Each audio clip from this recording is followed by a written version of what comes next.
do I depend on AI to make good decisions, or do I still ensure that I do not become lazy brained and just trust the outputs? So do I apply my same level of integrity to a question and an answer that I put to an LLM or an AI model? And do I actually put that through some kind of causation process, triage the decision before I come to a conclusion, using my own inference and cognitive ability?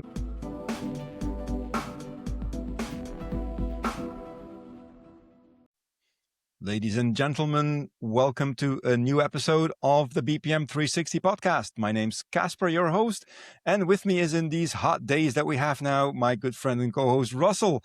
Russell, how are you, mate? You're holding up in this heat? Yes, I'm holding up in the heat, but I think we have a situation here that is quite interesting. If we were women and we both had the same dress on, it would be super embarrassing. But as guys having the same polo shirt, it's on like, hey, I've got the same one on as you. What cool. You know, it's absolutely true. So much for the situation. So all the episodes we've had, this is the first time that we've turned up with the same polo shirt, at least more or less the same polo shirt. That's, without coordination. Absolutely true. Absolutely. Yeah, maybe it's the good news, Russell, is yeah. Our guest is not wearing the same polo shirt. So that's the good news. For the people watching this, they will of course already spotted this. But I mentioned that we have a guest again in the podcast, and we're very happy and delighted to have him on the show. So let me just introduce Alan. Welcome to the show. How are you doing? Thank you. Thank you, Caspar. I was just getting really upset that I missed the memo of the dress code. So I was like, oh no, that was the whole point. We don't have a memo. And we don't need a dress code. So, but by coincidence, I heard that we've all got shorts on. So that's something we can share with the audience. Yeah. I only have a wardrobe of black t-shirts anywhere, guys. So I'm in deep trouble. Yeah, that's cool. That seems to be a recurring theme in the tech industry anyway, I think. So let's not go into there. But so Alan, thank you for taking the time out of your busy schedule to be a guest on our show today. Would you enlighten our customers, our listeners, to who you are, what have you done in life so far, and how did you end up where you are right now? I'll welcome any customers, Caspar. I'm a shameful entrepreneur that will lost them for customers on every. I'll plug my company on every avenue. So thank you for. All right, thank you for very good. Business development part is to start with. I'm an accidental entrepreneur, right? So I've been in technology longer than I'm not. So I started messing around with coding when I was 7. And took off from there. But I'm an AI well over 20 years, patented inventor. I've quite a number of trade secrets. I'm also a patented inventor in quantum computing. And I've been working very much in what I would see as we were seen as the not so cool guys, right? We were talking about governance and security and compliance and risk and all that great stuff. And again, I'm in AI machine learning long before it was kind of seen as cool. So my interesting anecdotal story is when I started my journey of, building and tried to commercialize technology. Generally, we were put into a basement office, no windows. We didn't get entitlement to go anywhere else in the office block. Didn't get anything such as a coffee machine to overnight actually being purchased coffee by people and asked to speak outside in public. So we became cool far too fast than I was ready for, and I actually had to start dealing with people. But we definitely were. I was definitely one of those guys that went around events with Metadata Rocks t-shirt, and I thought I was really cool. But apparently we're cool now. So anyway, so I'm on my fifth iteration of the company, and my latest invention and venture is very much in what I refer to as emerging tech. So it is EmergeGen. And the emerging technology is we are creating secure AI. And secure AI working in parallel with quantum computing and quantum agents. And we're very much focused on, as a group, on how do we embrace technology and AI, have skin in the game. So I'm only going to speak positively about where I see the opportunities, in relation to AI, quantum computing, and technology. So we're as a group, we're working together as a team. This is kind of our fourth or fifth company together. We know each other well over a decade, close to 20 years, some of us, and we have invented, who I'm seen as the inventor in the group, I guess, inventions that would look at technology comes in, we fast track adoption, but we do it very safely and securely. So we're not seen as the very sexy AI, but we're definitely seen as a company that is credible in relation to high end, gnarly solutions that would require that finesse. Okay. Yeah. Okay, that's cool. So maybe just to understand a bit for people that aren't maybe so tech savvy and deep down, the topic around quantum computing and AI. Is this something from the use cases that it's like just speeding up things, enabling even more capable models?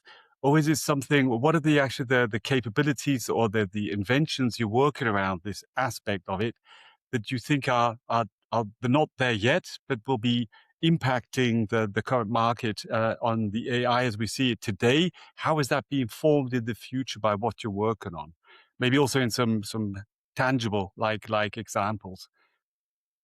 Yeah, so tangible examples would be, let's say, take high frequency trading, Russell, right, which requires, a vast amount of iterations, permutations, calculations.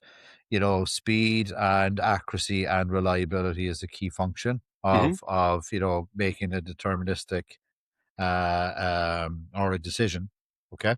AI is in its infancy in terms of adoption, and Mm-hmm. I don't say that loud. I do not say that lightly. If you read, Nick Bostrom, Super Intelligent Machines, AI has gone through 4 winters. AI emerged in the early 1900s, and then it, started being adopted, stopped again, and now we're here because the vast consumption of data has enabled AI now to become a technology that's been adopted. So we've already culturally embraced technology with smartphones, satellite data, satellite Wi-Fi, which is obviously Starlink. Obviously, speaking to SpaceX IPO, one of the most successful thus far, that's not a surprise. Adoption of LLMs, adoption of AI, people are using it as tools. It's seen as, kind of like a Gemini or a twinning or a buddy. So quantum computing is the next iteration of that. So, where do we head to next? We require a higher form and a more sophisticated infrastructure and computation to continue on our AI adoption journey. And, specific use cases would be very secure environments that require a higher grade of, access or governance. So quantum computing brings that next stage of encryption, security, infrastructure, delivery of data.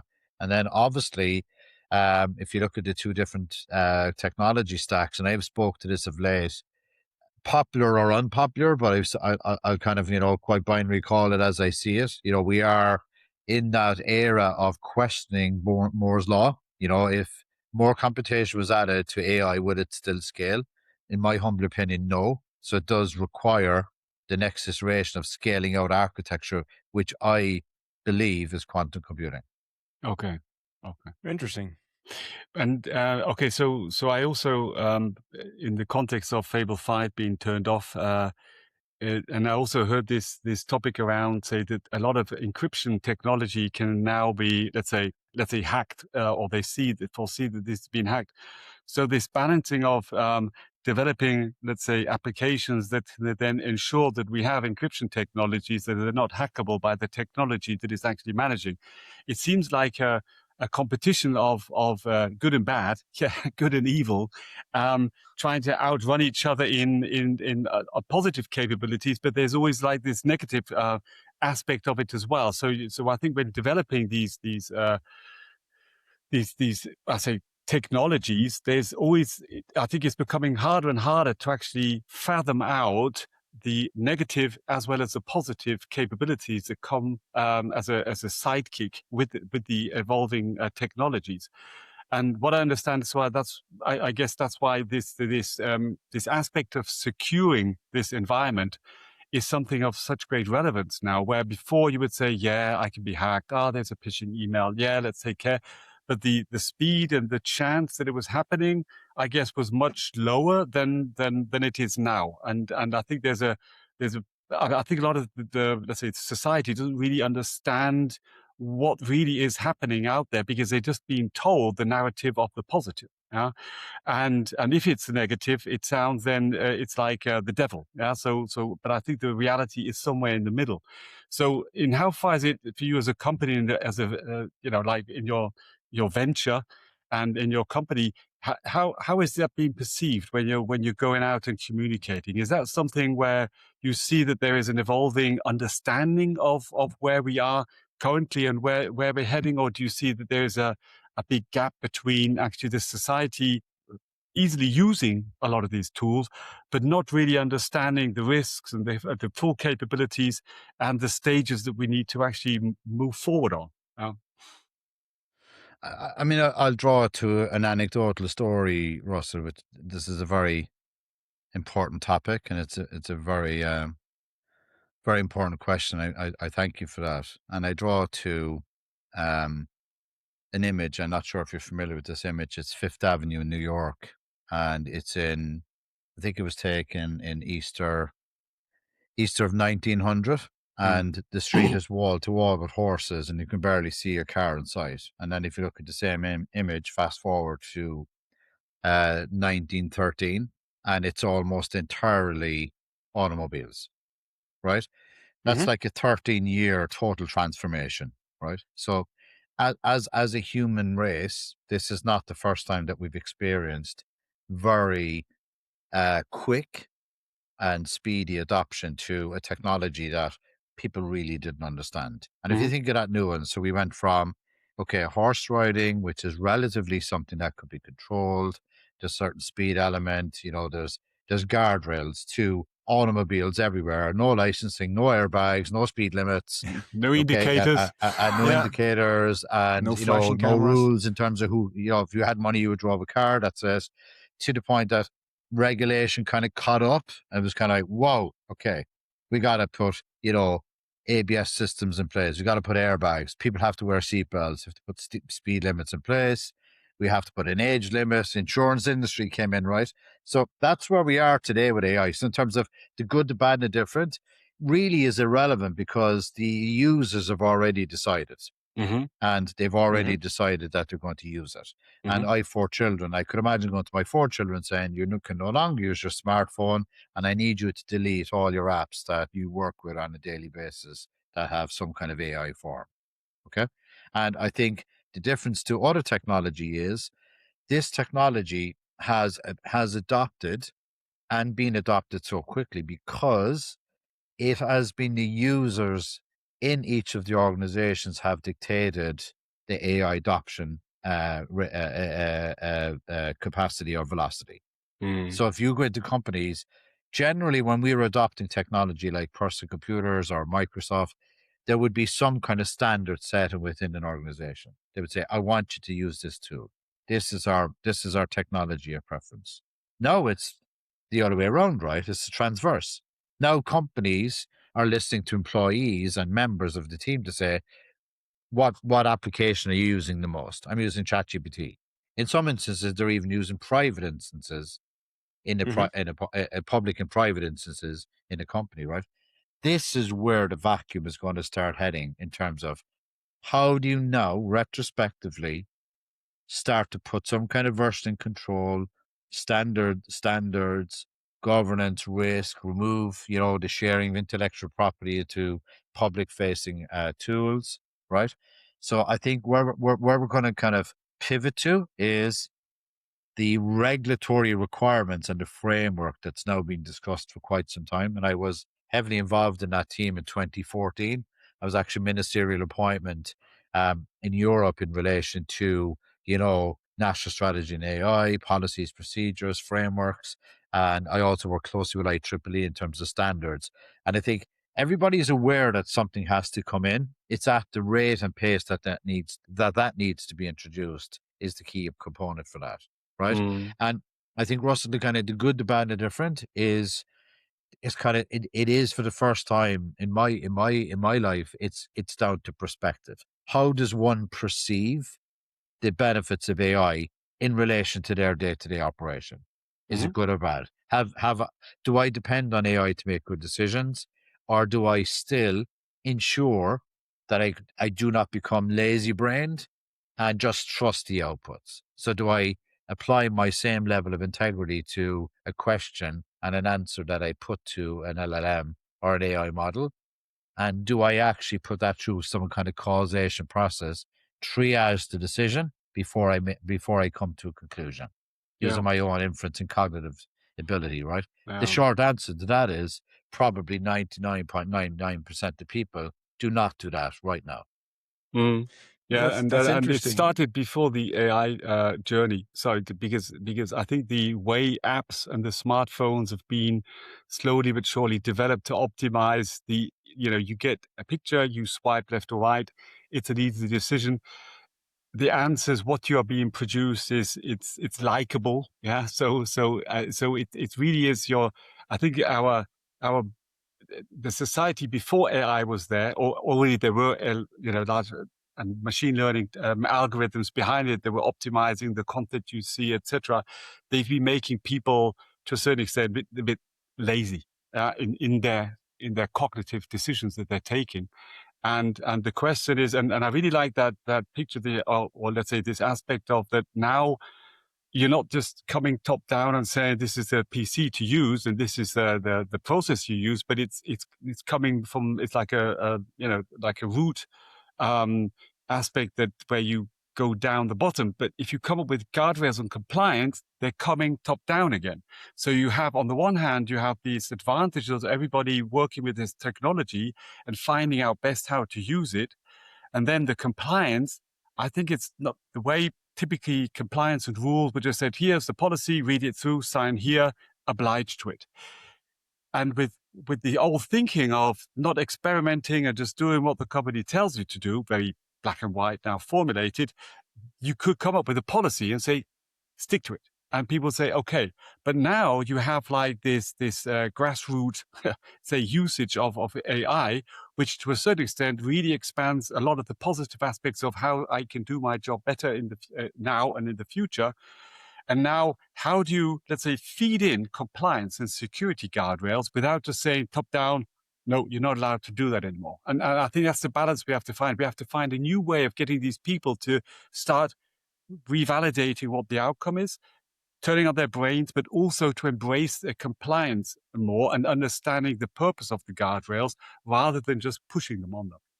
But just to add on to that real quick, if I can. Alan, the company I work for obviously is in the market to make sure that companies can leverage their data, their enterprise data, add process context to it so they can apply enterprise AI. I mean, that's the core proposition that we do. But all the employees have access to the same AI tools. It's an enterprise license that we have. And there's one thing, Russell, to what you're just saying, is at the moment that we do, we did have to go through some rigorous training, and there was actually a confirmation of saying, whatever that your AI does, it's like you are doing it. So if it does something stupid, we're not looking at the AI, we're looking at you. So be very aware of what you're doing with AI tools, because if the AI does something illegal, we can't punish the AI, we punish you, because it's you who's driving that AI. And it sounds really strict, but I think that's one of the only ways to go about it if you want to keep it in check. Alan, any reflection on that from your side? Yeah, I mean, look, there's a very simple anecdotal statement to that, right? It's the question that enterprise face is not whether they're going to adopt agentic AI. Back to the term I just mentioned around the horse and cart, right? Is whether they'll be the carriage maker or the motor company, right? Yeah. But when we started adopting motor vehicles, nobody came up with a solution to optimize horses. Right? No, it's like true. So that's where we are, right? So it's in the optimization part of the timing is not a whether the if or the not or the now where it's happening. It's the battle card for an internal company is, okay, what do I do with my legacy systems? How do I deploy an architecture in this new era that enables my company to compete? And it is a competitive landscape. And you know that kind of terminology where you think that's the lights in the tunnel. It's the light at the end of the tunnel. It's not. It's the oncoming train if you don't get off the track and start moving.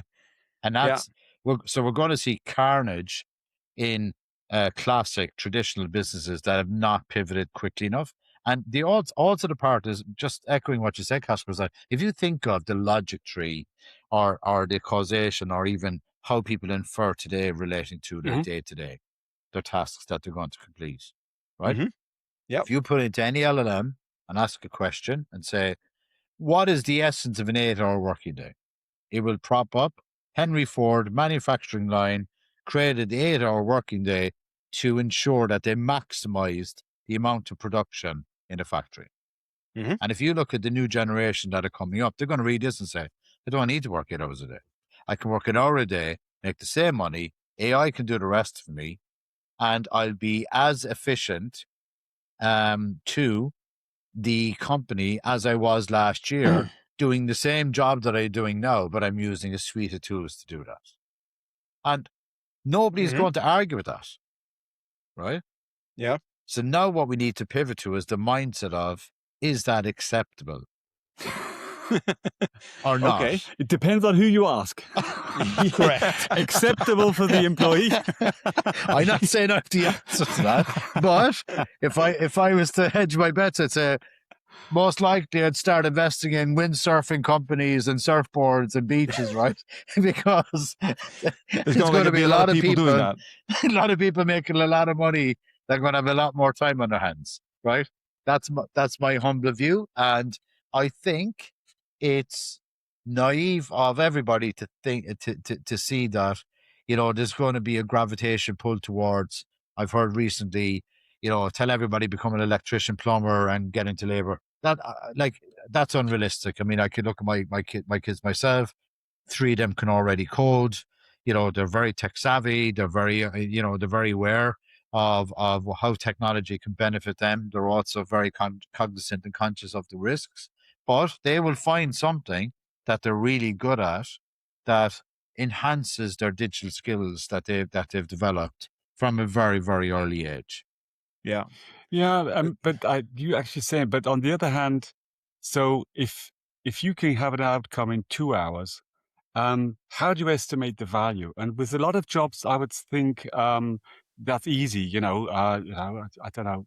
You have to create a deliverable, and even in a service environment, you can do it. But there's so many other jobs where it is really the time. So even if your customer service, well, okay, say let the chatbot do the working, but there is a certain, I would say, there's going to be a challenge. You said carnage on how do you actually then sell this value to a customer when he is used to say, okay, you had a busload of consultants and developers, and they that's what they take. That's their daily rate. I've really minimized the cost per day because I've outsourced it to whatever, India, and now you only, so the time and material, it's only 10th. I'm only going to pay you a 10th.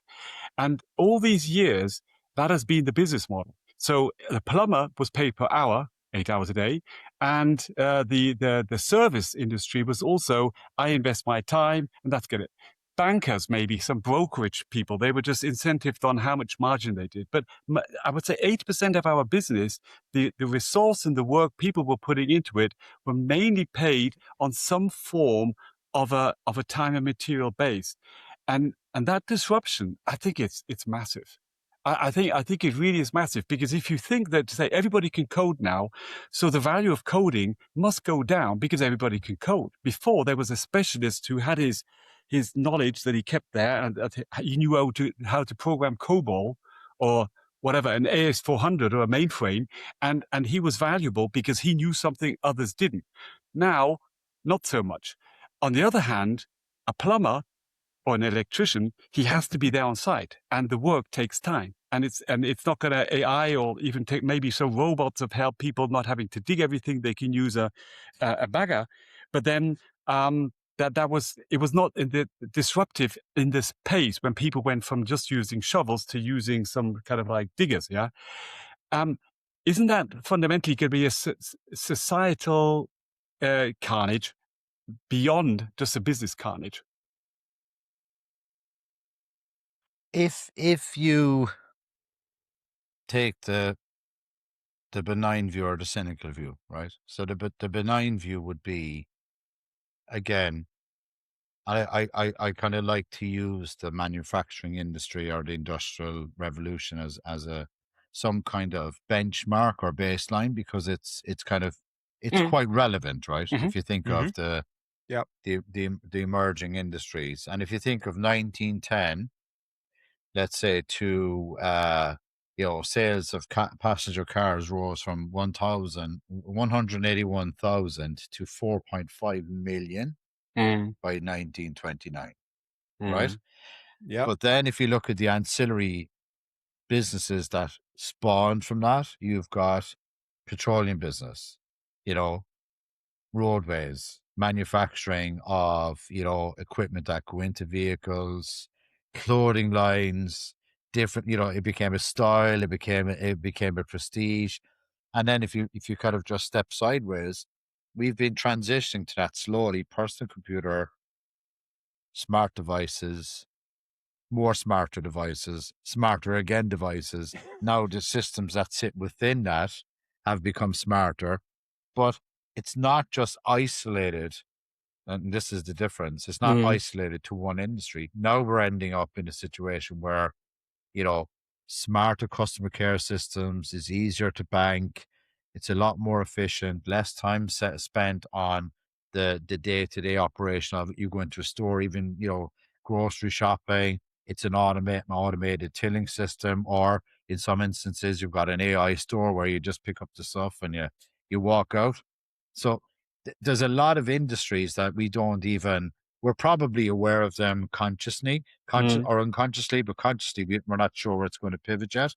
But one thing's for sure, as a society, we will embrace economics. Economics will continue to develop and iterate and pivot, and money follows opportunity, and opportunity follows money. So that's one thing that's going to happen in terms of, I don't think there's going to be too many people micromanaging the day-to-day, of individuals.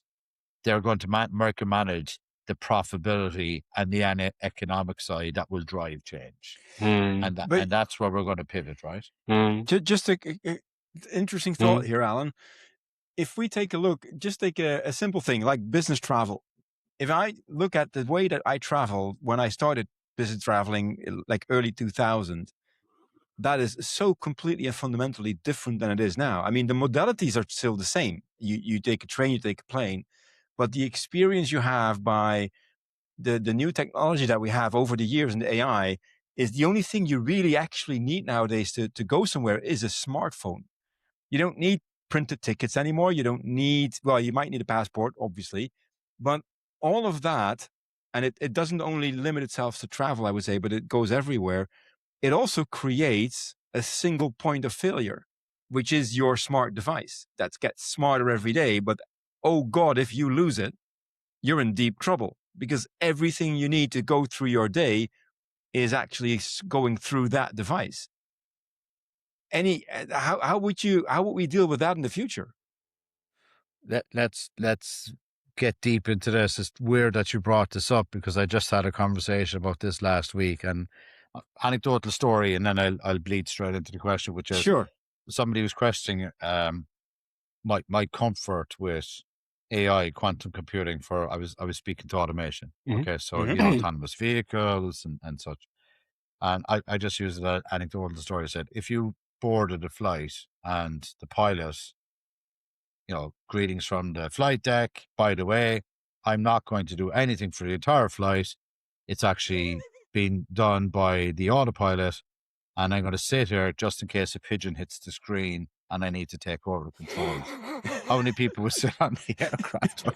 So, well, this is what happens nowadays anyway. And I had this conversation with a friend of mine who is a pilot, right? And I said, don't try to fool me. You only land the plane if you feel like you're in the mood. Don't you're up, you're out, and so let's leave it there, buddy. And so I use that as a story, and I kind of said, okay, let's broaden it, Caspar, which is a very good question, and I love the topic, which is now try to widen your mind into your imagination, the greatest imagination of. You won't require a smartphone to interact with AI in terms of your day-to-day operation, because if AI becomes adopted the way it will be safely, and I'm going to use that caveat, you could in theory become, your image, your biometrics become your digital footprint where everything is pre-configured. You arrive to an airport, your facial recognition is your passport. It is your ability to enter the aircraft. You've got a digitalization, which is, obviously, look, I'm not going to say for or against. I'm completely apolitical. Sure. Your digital currency, where that becomes currency, where your facial recognition is your identification of your currency, how much money you've got access to, and you broaden that into the new device is a Tesla humanoid that accompanies you on that. Okay. And that's essentially your digital EA or your digital partner, your twin. Okay. And now get into the next stages of, if you think back to maybe not 10 years ago, maybe 15 years ago, if you left your house without your wallet, it was a crisis. If you left your home without your phone, it's even a bigger crisis now. I couldn't even tell you where my wallet is, to be candid with you. I think the only people on the planet that haven't transitioned yet is rental cars who still require a physical card. And I have witnessed many altercations at the desk of rental cars. I'll invite you over to Germany if you want to have a bit of nostalgia. If you want to have a bit of nostalgia, come to Germany. Yeah, I did live and work in Munich for a while, Russell, so I get it. And look, maybe that's a resistance, but the core reason I mentioned the velocity of adoption of automobiles is because people are, in my humble opinion, just based from conversations I'm having, people are waiting for that waha moment, right? Which is gradual adoption of AI devices, gradual adoption of robotic technology. And I compared it to the Kodak and Nokia moment, where Kodak and Nokia were sitting there, not ready for bang, smartphones everywhere, global adoption. And I drew the comparison to my children are, for some reason, besotted with these squidgy Nidos and dumplings, right? One person shares that on TikTok, the entire world has a shortage because everybody's buying them. Yeah, that's how quickly the next iteration of AI will be adopted. We see that happening. We see that happening. That's true. Yeah. Even, I'll give you a simple example. My oldest kid is 18 now. When he was 17, he needed to do a project for his final high school project, technology project. So he figured, can I use quantum field theory to enhance the pictures that come out of a PET scan? And he did. And he used AI for that partially, obviously. But how the heck, I wasn't I wasn't thinking about that when I was 17. I can tell you that. That's a generational difference. But it's incredible. So he just coded a complete application, put it on top of NiftyPath, which is the tool that the hospitals are using to create those images. And he increased the resolution by a factor of 10x. It's like, you are how old? So he's now studying physics, which makes sense. But it's like, that's today's generation. It's incredible what they can do.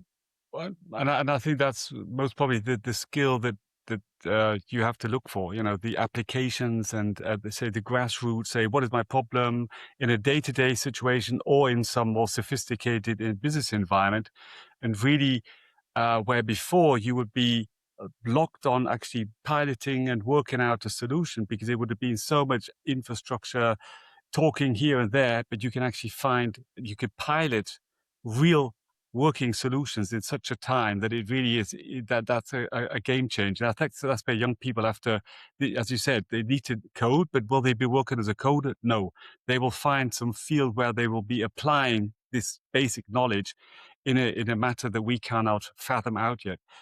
But, and this is something what I want to get back to, with all this positive like adoption, like you said, now we had most probably in New York, there were so many people being killed by cars that then said, okay, we've got to do something here. Yeah. And then they looked at the situation and said, every time somebody just turns left without holding his hand out, it causes 30% of the crashes.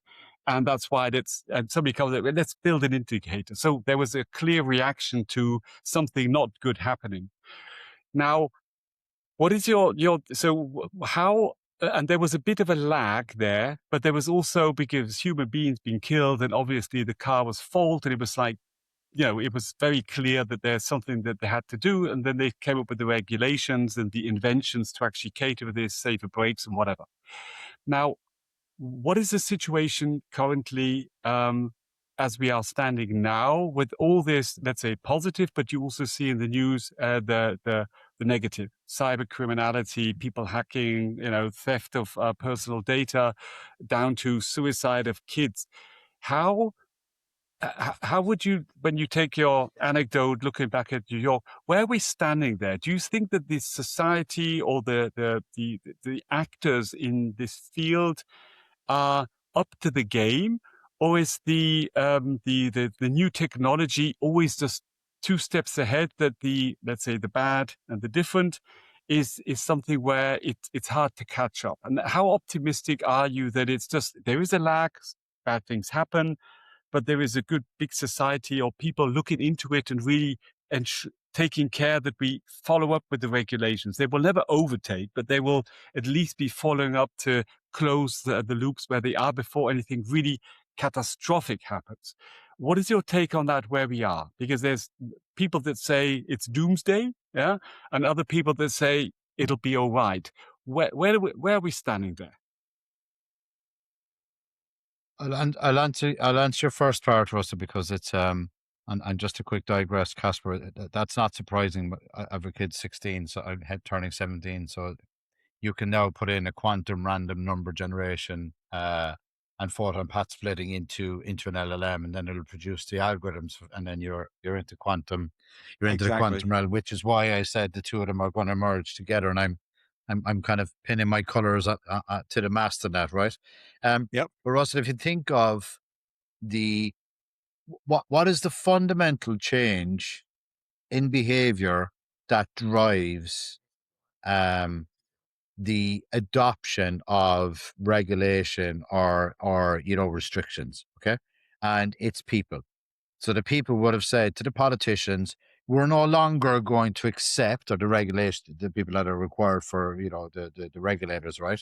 We're no longer happy that there's 100 people being killed in that street. And then they respond to that. Mm-hmm. And there always has to be some commercial element to that, which is people will pay for safety.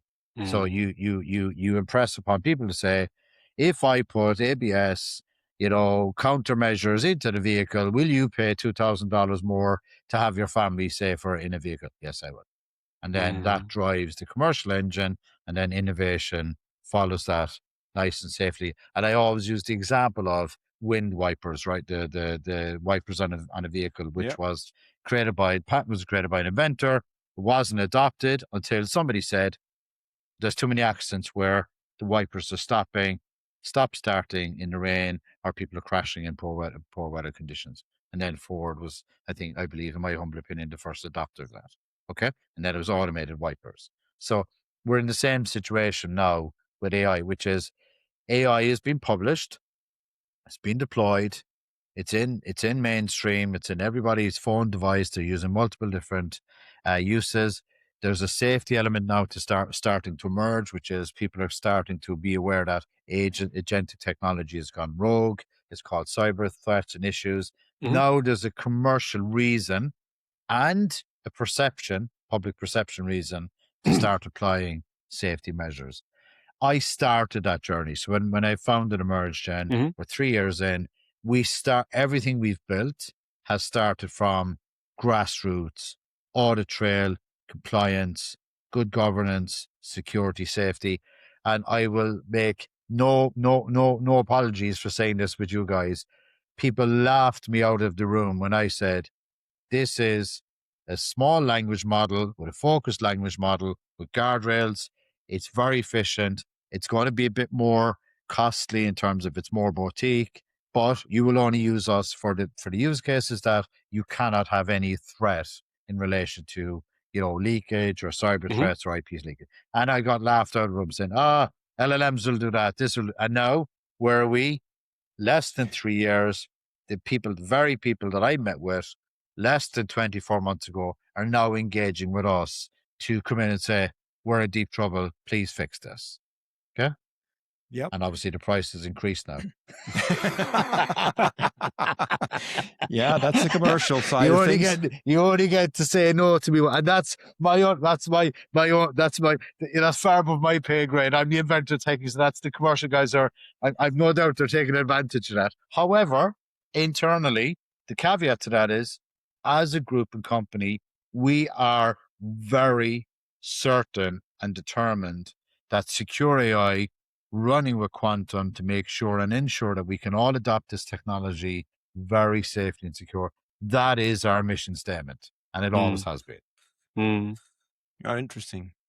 So it just, I'm trying to take this into process management a little bit, just so I'm 40 minutes into the episode. But anyway, if you look at the trend that we see within in industries, but manufacturing certainly, but almost all industries, Alan, is that they all want to go through that enterprise AI stage where they basically say, I have a ton of data in my system of records.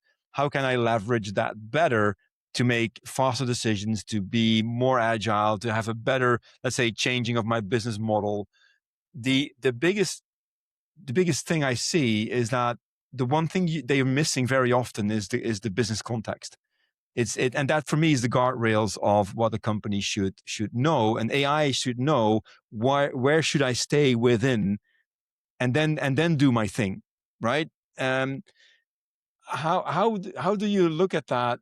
What kind of trends do you see? Because it's very often, I would not call it a race to the bottom, but it is a race of sorts where companies trying to be, I need to use AI more and more and more, and then they typically miss out on I need to build in guardrails.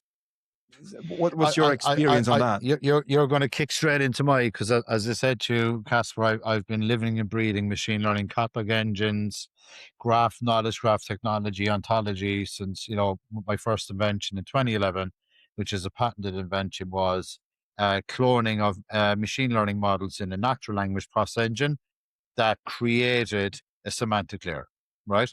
And if you think of business process management, so we have a trademark tool called super ontology, which is a dynamic ontology that is a unified semantic knowledge layer. Okay. That feeds intelligence. So it could be procurement intelligence, which is, cross mapping ontologies.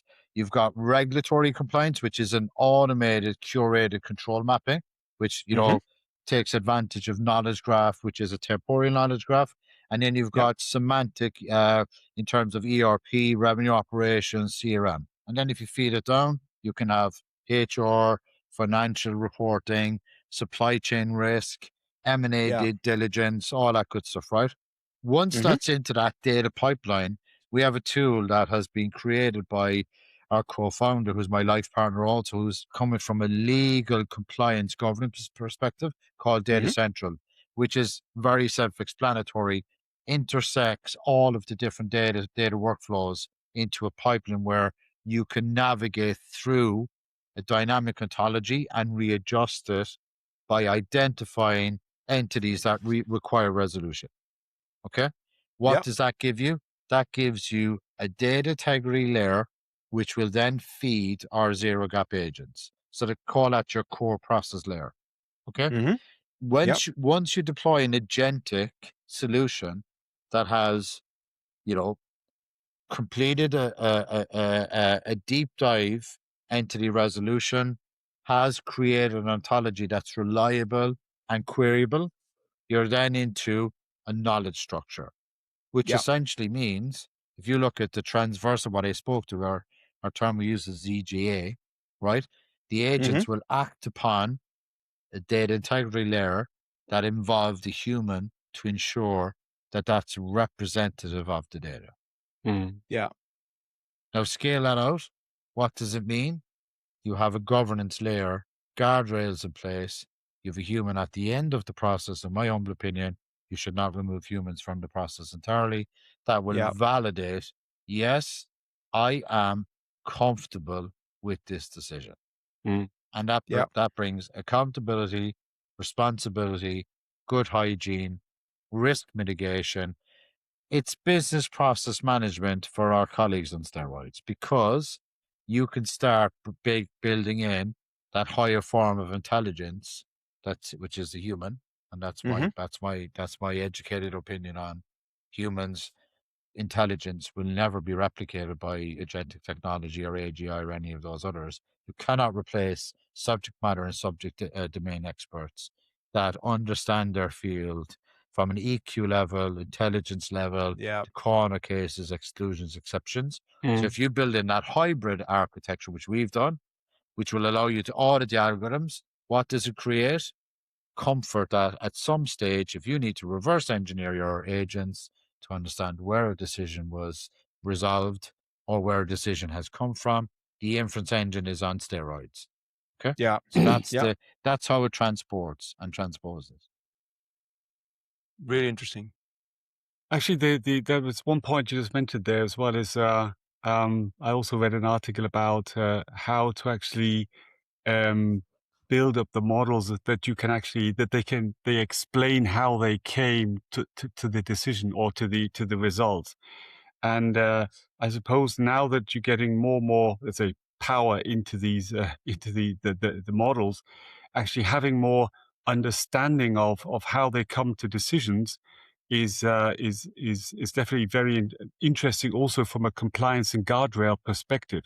So building in mechanisms that you have like I say like an inner audit trail that you can actually see their thoughts on how they're getting there. I think the example they had that they actually they had this like solution or a question that could only be solved if the AI would actually turn itself off, and then they tracked actually the thoughts or the reasoning it had, that it was even contemplating of lying about this answer in order to avoid shutting himself down, or recommended to shut down. So there was like they were creating dilemmas that were existential for the AI, and then they were auditing and tracking actually if it does go into, if it even oversteps boundaries that were actually say like not harming the human, were actually then overstepped, if it would even divert in that direction. Now, next to the results, if that happened or not, I think this audibility of actually what is happening there. Everybody's talking about, yes, it's like a black box. So at the end, you have a human being saying, I'm comfortable. But sometimes it would most probably, or we're going to get to the level where we say, I can't really tell if I'm comfortable or not, because you're saying, yes, he's a domain knowledge, he knows this and that over experience. But more and more, I see a disbalance between the extent of the domain knowledge the AIs have at their fingertips to work with, and what any human being, super expert, can even have gained of experience to actually, like a super chess master, knowing all the moves nearly off by heart, and additionally having like this feeling for how to play chess, is then having that to say, is this their best next move or not? And more there is a disbalance between the capabilities of the models and the actual human in the loop challenging that. And I think we need more tools that allow to dissect not just the output, but to dissect the path, how it got there. Maybe even to break it up into components to make the steps more validatable by humans, because the overarching task, which he did in 2 seconds and gives you an answer, the person says, I can't say if it's good or bad. I I honestly am lost in I'm having to validate this. And I think this is going to happen more and more. What's your take on that and how we can, in the context of security and guardrails, as you say, not just closing the model, but also helping humans to keep up with understanding what's actually happening within the AI? I have a tagline for that, Russell, kind of tongue in cheek, which is, I think we're if you're dependent upon AI, agentic technology and LMs out of the box, which is generally where we are. Mm-hmm. I call it the Forrest Gump era, which is stupid. Stupid is what stupid does. Okay. And I'm going to give a shameful plug again, right? Which is when we started our journey as a team, we architected that the data that you bring into our platform is it has the integrity part and reliability. So as you correctly said, when it gets to that human on the loop part, there's been a multitude or an ensemble of methods applied to ensure that the data is at the point where a person can make a decision reliably. And that's the key point, right? And I will say this, unproperly, very unpopular for saying this, but the AI agentic technology out of the box will not do that. And if you put that into a very broad sense, the way forward, and you've alluded to it now, and actually one of my inventions is the agent that's corrupted and degraded will be removed by a higher form of gated agent on a more sophisticated technology, and the agents will be destroyed. Okay, because what happens in this instance is, and this is getting into the paradox and paradigm of are we at AGI or not? My humble opinion is we're not. We're in fluency, not intelligence. Okay, and I always use this analogy or metaphor as, think of a very smart PhD candidate. You send them to the library. You tell the person to read all of the books in the library, but they've never had a conversation yet of significance, right? So they're able to recite the information, but that two-way, that cognitive element of having a conversation where causation is built in and you're telling an agent to not make a decision based on what they see in real time to infer back to you every time. That's not happening. Right now, the agents are making a decision. They'll send you a decision back to say, is this what you've looked for? But they will still come to the decision themselves. Yeah. Now, push that out into a wider field. Information comes in, agents will continually and continuously make decisions based on that. They will not infer back every time. That's it. That's a fact. That's where we are today. Now we need to kind of unpack that and reverse engineer a bit. Okay. I hope that answers your question. Then the final point is, yes, there is an opportunity, which is somewhat nascent, to start building in the business processes part within organizations where we can start factoring in how would one make a decision and know if that decision is correct or not based on good governance. Yeah, that's very interesting. I mean, that what you're now describing, it's what I'm trying to work out on as well in my own company with some other colleagues is how can you bring in that contextual information, which is very often stored either in process documentation or in work instructions or SOPs or protocols, and make that available for an AI agent to fall back on and say, well, I've come to this conclusion based on these couple of collateral information, and that we put that in place because we need to be compliant to regulation X, Y, and Z. So I think that is part of that equation what you're mentioning, right, Alan? Yeah, and it is Caspar. We just deployed 2.1, which is, we call it super ontology bootstrap. You put all your documentation in regardless of use case, and we will create a dynamic ontology to allow our users to stitch that with structured data and existing ontologies at a semantic layer to understand the gaps. Then you're into agentic deployment where here's the use case, here's the deployment. Then we're building in the security protocols, which I can tell you now, we are 10 on the dial. Our hypothesis was we go 10, which is the maximum. It's much easier to tune something back depending on the use case than try to get to 10 on a dial, which is zero trust, air gap, zero gap models. Okay. So, if we need to tune it back depending on the use case, so be it. But from the offset, we've gone for absolute zero trust. Okay, and you're saying that. So what we did here is when we talk about unstructured data, documents, and whatever, and we want to put it into a framework that can be used by AI in a structured manner. We're using Neo4j as a graph, and then we actually have then a framework in place that we humans created over the years of experience on process architecture with scenarios and processes and how typically organizations execute their operations. And then that is based against these nodes and relations. Then we are mapping out and feeding in the unstructured documents, dissecting it into, let's say, elements. So it's not just one document, but it's like cut down according to, and not just like saying it's so big that we have to slice it every so many parts so we can do a semantic search, but actually dissecting it into nodes that are based on, I would say, an architecture that we have about business roles. There could be guardrails, there could be IT systems. So it's picking out these elements and then dissecting the content of the document, but also putting it in relation to a reference model. That's what we build the knowledge graph on.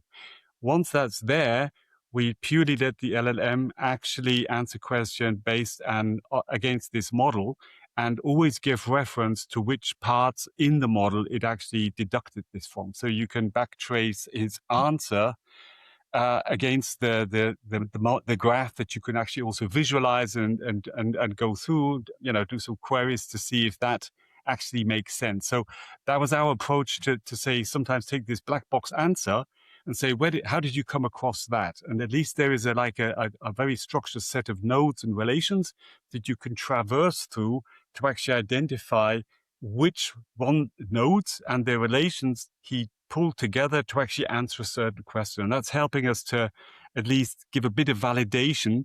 And first of all, of taking unstructured data documents and bringing them into more of a contextual layer. And I'm not sure if the AI would need that. Most probably we could just dump it into a vector storage and it would give the same answers. But what it is doing, it's giving us a model, a visual model as well, where we can seem to follow actually its path of, let's say, nodes and, information and relations from which he has then collected, traversed through the graph, pulled it together, created an answer, and that's helping us humans actually validate the answers more than technically, most probably the AI needs that graph. Does that make sense? Or what's your advice to, what should I do? Tell me, what should I do? we need to get you off the LLM and into our SLM, Russell. I'm going to no, seriously. That's one point I'd take, because what I see is, as a consulting company, classical business consulting, seeing that we are confronted with bunches of questions around AI.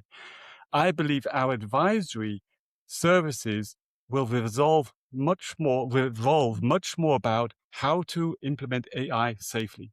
So as you said, so how do you provide knowledge in a context that you can't feel comfortable with whatever comes out of it? How do you actually set up an environment that is safe? Because there's so much misunderstanding, but also just fear, and maybe also rightly, of saying, I want to really get down to the real core of our business data. So we're talking about recipes, real, bill of materials, machine data.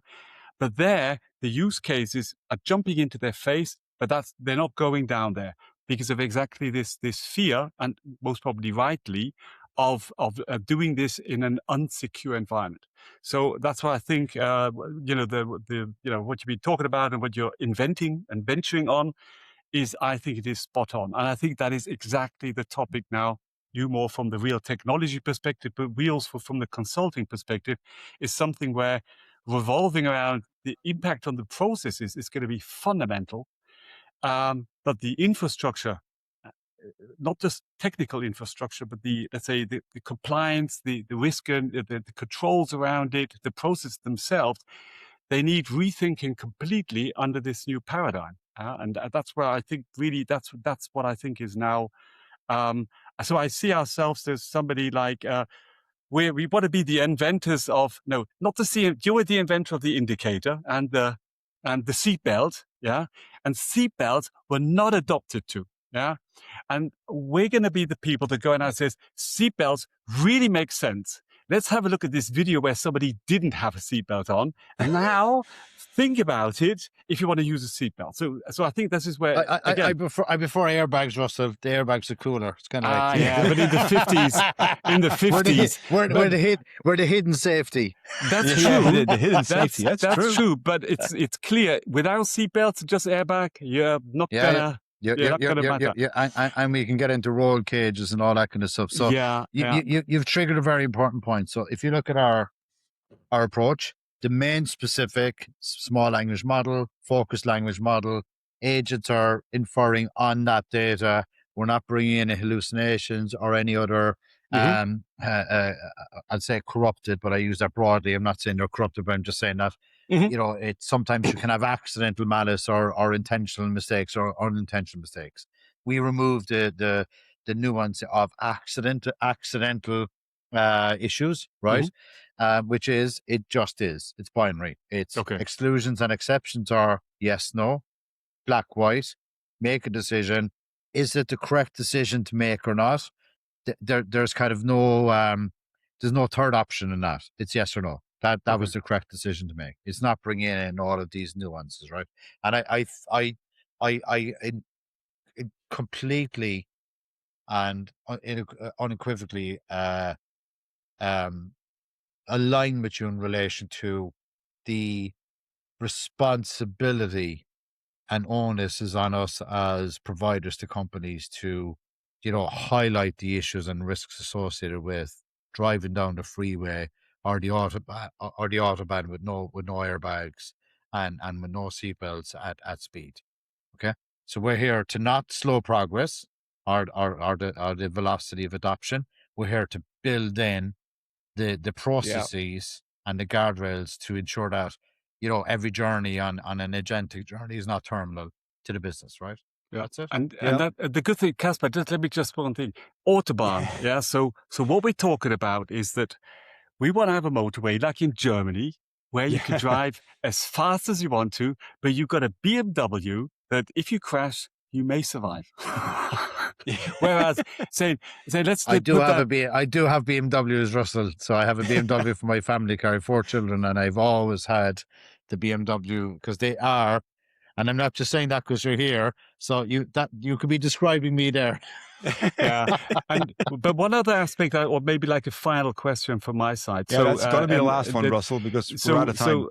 And this is for the audience as well. So we talk about this all this cool stuff, and really, I think, really important stuff that people have to think about investing in their infrastructure when moving forward on real sophisticated, cool use cases that go in direction of intellectual property.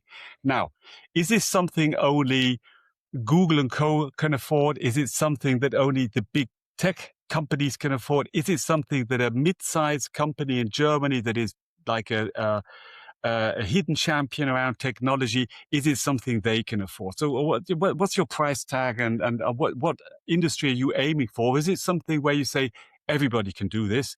Reach out and we have like models, we have open source access. Yeah, everybody, Russell. Yeah, we're dealing with, for example, working with a company in the medical claim vertical, very niche, very boutique business, and we've matched it to fixed price, consumption, then up to, we're dealing with very large providers. And so, eventually my mission is the inventions that I've just filed, I will be building them for open source quantum agents, where I'll be encouraging companies like, yourselves and others to come in, get access to technology, build it out, build solutions around our tech stack. That's my vision as an inventor.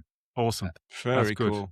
All right. That's fantastic. Well, I hate to break up a good party, but I need to because we're really out of time for this episode. Maybe, Alan, if you ever feel like, hey, let's talk again, we would be very happy to have you on the show again for a part 2, if that's okay with you. 100%. For our listeners. So one thing, so we talked about a lot of things, And I learned about zero gap agents. I learned about the super ontology. We learned about secure AI, which I think is really interesting. And just to be sure, even there are a lot of companies right now building seatbelts and airbags that are profitable. So building in security stuff does not need to be unsexy or unprofitable. It still is very important, but people typically find out until it's gone wrong a couple of times. That the main thing I take away from this, Alan, whether you like it or not, but probably you'll agree with me, is we're still talking about human behavior first and foremost. And human behavior is as great as it can be. There's a dark side to it too, and we need to confine that to make sure that we're not doomed as a humanity. Having said that, can I thank you sincerely, Alan, for being on the show? It has been an absolute pleasure. I know that Russell amused himself greatly. So did I. And to our listeners, I'm going to say thanks for sticking with us for a long episode this time, and see you next time. Bye-bye. Thanks a lot. Bye-bye. Bye-bye.